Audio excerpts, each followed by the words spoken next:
আপনাদের স্বাগত জানাই আমার কথা শুনবার জন্য। বেনজির আহমেদকে নিয়ে প্রচুর কথাবার্তা হচ্ছে। সাবেক আইজিপি, সাবেক র্যাব প্রধান, 2021 সালের ডিসেম্বর থেকে মার্কিন যুক্তরাষ্ট্রের স্যাংশন প্রাপ্ত ব্যক্তি। বেনজির অনেক কিছু করছে, কিন্তু অনেকের মুখে প্রশ্ন, বেনজিরের আসল বেনিফিশিয়ারি কারা? বা এই যে বেনজিরকে নিয়ে যা হচ্ছে, এতে এক ঢিলে আসলে কত পাখি মারা যাচ্ছে। বেনজির এই বিষয়টি নিয়ে গত প্রায় এক মাস ধরেই সর্বত্র আলোচনা হচ্ছে। আমার এই ভিডিওতে আপনারা এই বিষয়ে কিছু আলোচনা শুনেছেন, এবং আজকে আমি এমন কিছু পয়েন্টে কথা বলতে চেষ্টা করবো যা এই বিষয়ে বিপুল আলোচনা হওয়ার পরেও অনেকের নজর এড়িয়ে গেছে। প্রথম কথা হলো, বেনজিরকে ধরার মধ্য দিয়ে সরকার যে বার্তা দিতে চাইছে তা জনগণ গ্রহণ করছে না। কারণ এই সরকারের জনগণের বিশ্বাসের সম্পর্ক পরপর 3টা নির্বাচনের ফলাফলের মধ্য দিয়ে অনেকখানি ভেঙে গেছে, এবং এই আস্থার সংকট তৈরি হচ্ছে সরকারের নানা প্রতিষ্ঠানের সঙ্গে। ফলে পুরো বিষয়টাকে সরকারের সাজানো নাটক বা কৌশলের অংশ হিসেবে অনেকেই দেখছেন। আমরা এর আগে ক্ষমতার চায়না মডেল নিয়ে কথা বলেছি। তাতে দেখা যায় যে ক্ষমতার নিয়ন্ত্রণ বজায় রাখতে বা ঝুঁকি কমাতে অনেক সময় এই ধরনের অগণতান্ত্রিক দেশে সরকারের মদদে সরকারের বিরুদ্ধে প্রতিবাদ বা বিক্ষোভ ছড়িয়ে পড়ে। আবার কখনো সরকারের খুব পাওয়ারফুল লোকদের ভিলেন বানিয়ে সরকারের ক্ষমতার সুপ্রিম বডি বা মূল স্তম্ভকে অটুট রাখবার কৌশল নিতে হয়। এটাকে কোনো কোনো বিশ্লেষণ আওয়ামী বিরোধী আওয়ামী রাজনীতির একটা প্রক্রিয়া হিসেবে দেখেন। আমার পয়েন্ট অন্য জায়গায়, সেটা হলো বেনজিরকে নিজেকে কুরবানি দিলেন। ঈদের আগেই নিজেকে কুরবানি দিয়ে দিলেন কোন বিবেচনায়? বেনজির এই সরকারের কতটা প্রোটেক্ট করেছেন, এই সরকারকে কত গুরুত্বপূর্ণ ভূমিকা রেখেছেন তা সবাই জানেন। তার চাকরি থাকাকালীন সময় ওনার বডি ল্যাঙ্গুয়েজ দেখেও জনগণ তা বুঝতে পারতেন। আর ওনার ক্ষমতার অপব্যবহার করে অন্যায় করা, 2 হাতে সম্পদ বানানো সাংবাদিক মহলে ওপেন সিক্রেট বিষয় ছিল, কিন্তু এটা নিয়ে সংবাদ করবার মতো অবস্থা মিডিয়ার ছিল না। এবং একথা সম্প্রতি ডেইলি স্টার সম্পাদক, যিনি নোয়াবের সভাপতি, তিনিও একটা অনুষ্ঠানে বলছিলেন যে তারা সাহস করেননি। যদিও আমি মনে করি যে সংবাদ মাধ্যমের সেই সাহস থাকা উচিত ছিল। সাংবাদিকতা করবেন, ঝুঁকি নেবেন না, সেটা তো হয় না। আমরা প্রথম সংবাদ হতে দেখলাম সরকারপন্থী একটি মিডিয়াতে, তারপরে ক্রমে এটা জাতীয় সংবাদের বিষয় করতো, এবং মনে রাখতে হবে ততদিনে তিনি অবসরে চলে গেছেন। ফলে ওনার 2 রকম ব্যবহার আমরা দেখতে পাচ্ছি। চাকরিতে থাকা অবস্থায় ওনার ভূমিকা, সেটা উনি নিজেও বিভিন্ন সময় বলেছেন। পুলিশও মনে করতো 2018 নির্বাচনের পরে এই সরকারের ক্ষমতা প্রলম্বিত করবার প্রধান কৃতিত্ব পুলিশের। সেটা পুলিশের আচরণে কিন্তু প্রকাশ পেত। সেই আচরণ এখনো পাল্টে গেছে তা মনে করবার কোনো কারণ নেই। গ্রেপ্তার বাণিজ্য থেকে শুরু করে ক্রস ফায়ার বাণিজ্য সবই আমরা দেখছি, এবং এখনো ঘুষের জন্য পিটিয়ে হত্যা বন্ধ হয়নি। সম্প্রতি যশোরের অভয়নগর থানায় পুলিশ হেফাজতে আফরোজা বেগম, যার বয়স ছিল 40, নামের এক নারী মারা গেছে। পরিবারের অভিযোগ হচ্ছে ঘুষের দাবিতে তাকে পুলিশ নির্যাতন করে হত্যা করেছে। যা হোক, যেটা বলছিলাম যে বেনজির 2 রকম ভূমিকা বা ব্যবহার আমরা দেখতে পেয়েছি বেনজির আহমেদের। একটা চাকরিকালীন সময়, আরেকটা দেখেছি অবসরকালীন সময়। এটা কেন বলছি? কারণ প্রথমবারের মতো দেশের মিডিয়াতে বেনজির বিষয়ে খবর আমরা দেখতে পেলাম সরকারপন্থী হিসেবে পরিচিত একটি পত্রিকার মাধ্যমে।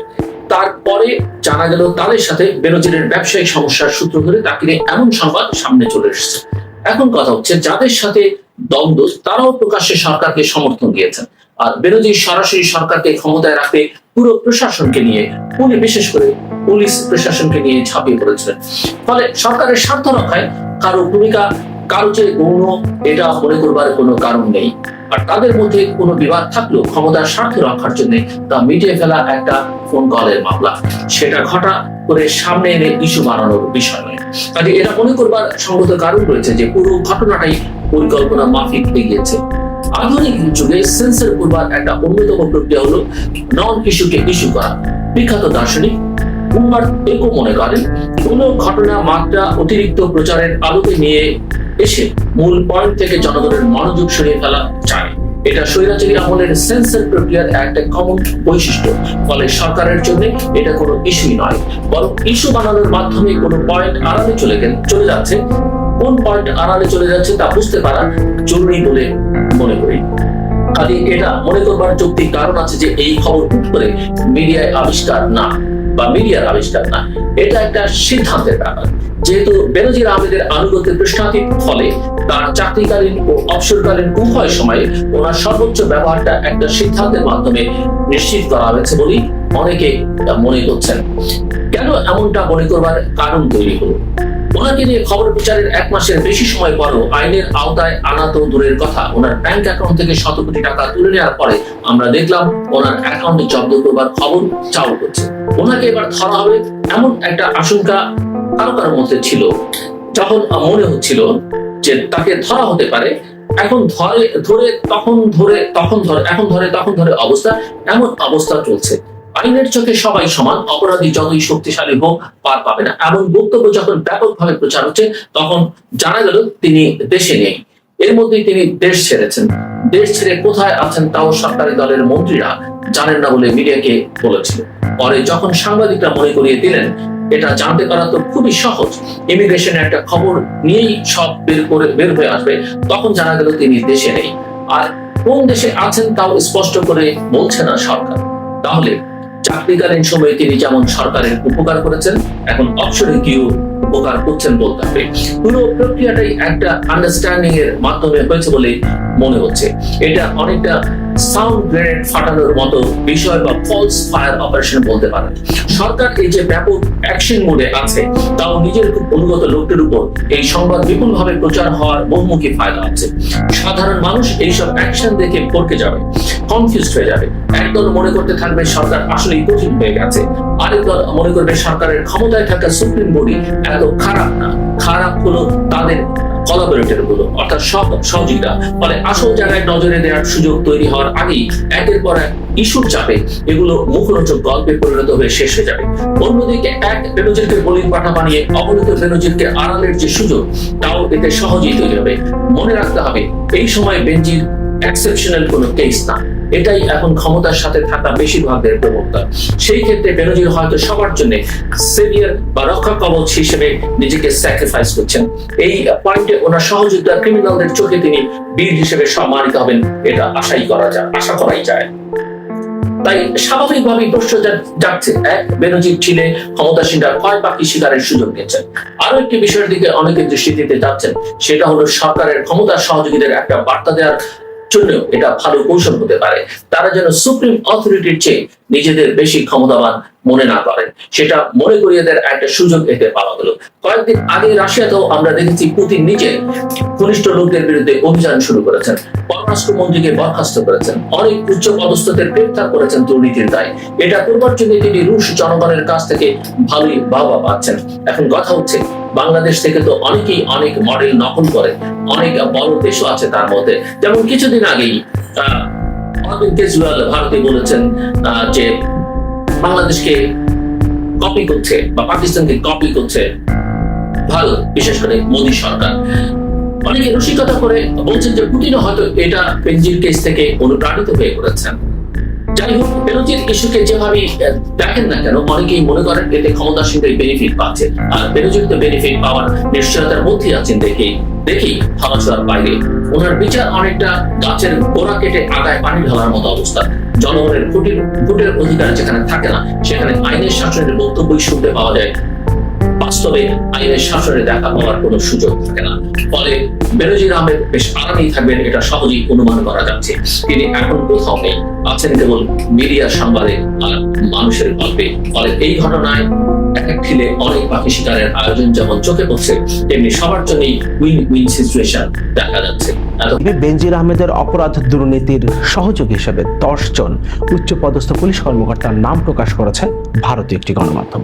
ভারতের এই ইংরেজি নিউজ পোর্টালের দাবি, বাংলাদেশ সরকার এবং বাংলাদেশের দুর্নীতি দমন কমিশন এই 10 জন কর্মকর্তার বিরুদ্ধে কোনো ধরনের ব্যবস্থা নেবে না, কোনো ধরনের ব্যবস্থা নিচ্ছে না, তাদের বিরুদ্ধে তদন্তেরও কোনো উদ্যোগ নেওয়া হচ্ছে না। কেবলমাত্র বেনজির আহমেদ পর্যন্তই দুর্নীতি দমন কমিশন এই তদন্তটা সীমাবদ্ধ রাখতে চায়। যে 10 জন পুলিশ কর্মকর্তার নাম উঠে এসছে বেনজির আহমেদের এই অপরাধ জগতের সহযোগী হিসেবে, তাদের মধ্যে বেশিরভাগই এখনো পুলিশ বাহিনীতে কর্মকর্তা এবং পুলিশের সর্বোচ্চ পর্যায়ে তারা আছেন, পুলিশের শীর্ষ অফিসার তারা। এবং তাদের বিরুদ্ধে যদি এখন সরকার কোনো ব্যবস্থা নেয়, দুর্নীতি দমন কমিশন যদি তাদের বিরুদ্ধে তদন্ত করতে শুরু করে, তাহলে তারা অনেকেই হয়তোবা মুখ খুলতে শুরু করবেন। তাদের প্রকৃত নির্দেশদাতা, তাদের মদদে আসলে বেনজির আহমেদরা এরকম একটা সিন্ডিকেট তৈরি করতে পারে। 10 জন উচ্চ পদস্থ পুলিশ কর্মকর্তা, তিনি পুলিশের প্রধান, এই 11 জন মিলে একটা সিন্ডিকেট, এভাবে একটা মাফিয়া, আন্ডারওয়ার্ল্ড মাফিয়া গ্রুপের মতো করে যেভাবে দেশের মানুষের সম্পদ তারা লুট করেছে, যেভাবে হাজার হাজার কোটি টাকা বানিয়েছে, তাতে অবশ্যই সরকারের শীর্ষ পর্যায়ে কারো ইশারা ছিল, কারো আশীর্বাদ ছিল, যে আশীর্বাদ নিয়েই তারা এভাবে একটা মাফিয়া সিন্ডিকেট তৈরি করতে পেরেছে, একটা আন্ডারওয়ার্ল্ড মাফিয়া সিন্ডিকেট তৈরি করতে পেরেছে। সুতরাং এই মানুষগুলোর বিরুদ্ধে যদি আপনি তদন্ত করতে চান, তাহলে সেই নামগুলো সামনে চলে আসতে পারে এবং সরকারের একদম শীর্ষ পর্যায়ের সহযোগিতা ছাড়া বেনজির আহমেদ এইভাবে তার সাম্রাজ্য তৈরি করতে পারেন নাই। তার মানে সেই নামগুলো যদি সামনে চলে আসে, তাহলে সরকারের অনেক বড় বিপদ হয়ে যাবে। একই কারণে বেনজির আহমেদকে দেশ থেকে পালিয়ে যেতে দেওয়া হয়েছে। কারণ 4 মে বেনজির আহমেদ তার পুরো পরিবার নিয়ে সিঙ্গাপুর চলে গেছেন। এরপর অনেকে বলছে সিঙ্গাপুর থেকে তিনি দুবাইতে গেছেন, কিন্তু তিনি দেশে নাই। তিনি 4 মে দেশ থেকে চলে গেছেন, পালিয়ে গেছেন পুরো পরিবার নিয়ে। অথচ 23 এপ্রিল তার বিরুদ্ধে তদন্ত কমিটি গঠন করা হয়েছে। তার মানে এই 11 দিন তাকে কি নজরদারিতে রাখা হয় না? কিংবা আরো 1 মাস পর, অর্থাৎ 4 মেতে তিনি চলে গেছেন, তারপর আরো 1 মাস পর যখন স্বরাষ্ট্রমন্ত্রীকে জিজ্ঞেস করা হচ্ছে বেনজির আহমেদ কোথায়, বেনজির আহমেদকে পালিয়ে গেছেন, তিনি বলছেন এই ব্যাপারে আমার কাছে তথ্য নাই। তাহলে স্বরাষ্ট্রমন্ত্রী আসলে আছেন কি করতে? তিনি আসলে জানতেও চান না, স্বরাষ্ট্রমন্ত্রী জানতেও চান না যে বেনজির আহমেদকে কোথায় পালিয়ে যাবার সুযোগ দেয়া হয়েছে, কোথায় পালিয়ে যেতে দেয়া হয়েছে, সেটা তিনি জানতেও চান না। কারণ এটা জানতে গেলে কে তাকে পালিয়ে যেতে সাহায্য করলো সেই নামটাও তো আবার জানতে হয়। সেগুলো জানতেও আসলে তারা ভয় পান। এই কারণেই স্বরাষ্ট্রমন্ত্রী এটা জানতেও চান না। আমরা একটু 10 জন পুলিশ অফিসারের নাম দেখে নিই, কাদের বিরুদ্ধে এই অ্যালিগেশনটা আসছে।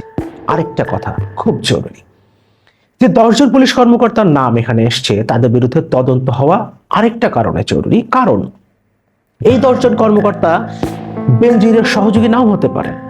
সত্যিকারের অপরাধী যারা, সত্যিকার অর্থে যারা বেনজিরের সহযোগী ছিলেন, বেনজিরের অপরাধ জগতের সহযোগী, তারা নিজেদেরকে বাঁচাতে এই 10 জনকে ফাঁসিয়ে দিতে পারে।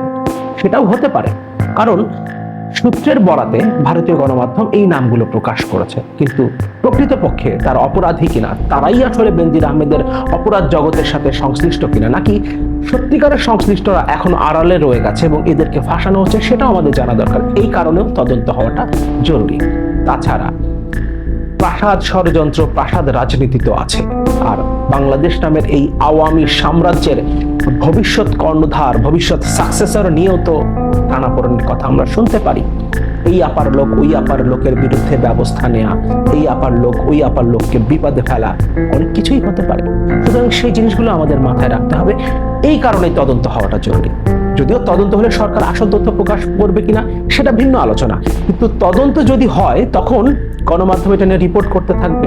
যাদের বিরুদ্ধে তদন্ত হচ্ছে তারা গণমাধ্যমে কিছু কথা বলবে, নিজেরা কিছু কথা বলবে, সেগুলো আমাদের সামনে আসবে এবং সরকার যে অংশটা আড়াল করতে চাইবে আমরা তখন খুব সহজেই সেই অংশটা ধরে ফেলতে পারবো এবং আমরা মিলিয়ে নিতে পারবো সত্যিটা কি, আমরা বুঝে নিতে পারবো, আমরা সেন্স করতে পারবো। এই কারণে তদন্তটা হওয়া জরুরি। আমি একটু 10 জন কর্মকর্তার নামগুলো আগে দেখে নিই, তারপর পুরো রিপোর্টটা পড়বো। ইংরেজিতে রিপোর্টটা আছে, আমি ইংরেজিতে পড়বো এবং বাংলায় সহজে এটা বুঝে নেবার চেষ্টা করব।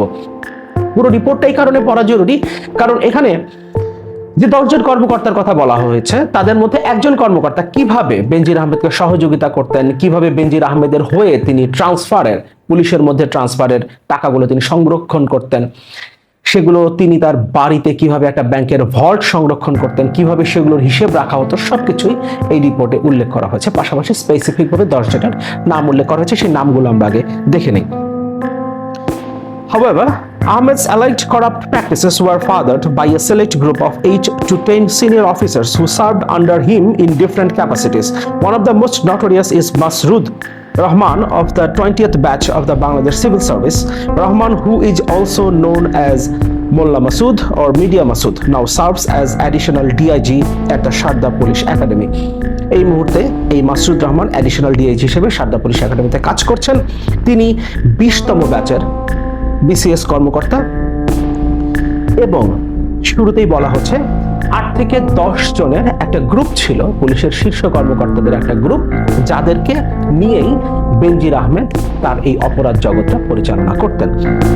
বাকি নামগুলো আমরা একটু দেখি। The other officers who have come under the SCC anti corruption commissions scanner include informer Cox's Bazar superintendent of police BM Masud, Dhaka metropolitan police deputy commissioner Masud Alam, additional IG Lutfur Kabir 15th BCS batch, Khulna SP SM Shafiullah 24th BCS batch, Mahbub Hasan SP Khulna 24th BCS batch, Mohiuddin Faruki 22nd BCS batch, and former RAB officer Alamgir Kabir additional deputy IG, additional IG Ayesha Siddika 24th batch, and Ariful Haque additional IG 24th BCS batch. এখানে দেখা যাচ্ছে বেশিরভাগই 24th BCS ব্যাচের সদস্য। অনেক senior অফিসারও আছেন, 15th ব্যাচের আছেন, 22nd ব্যাচের আছেন, এবং এখানে আলাদা করে একজনের নাম বলা হয়েছে মাসুদ রহমান। তিনি অনেকভাবেই আসলে বেনজির আহমেদকে সার্ভ করেছেন।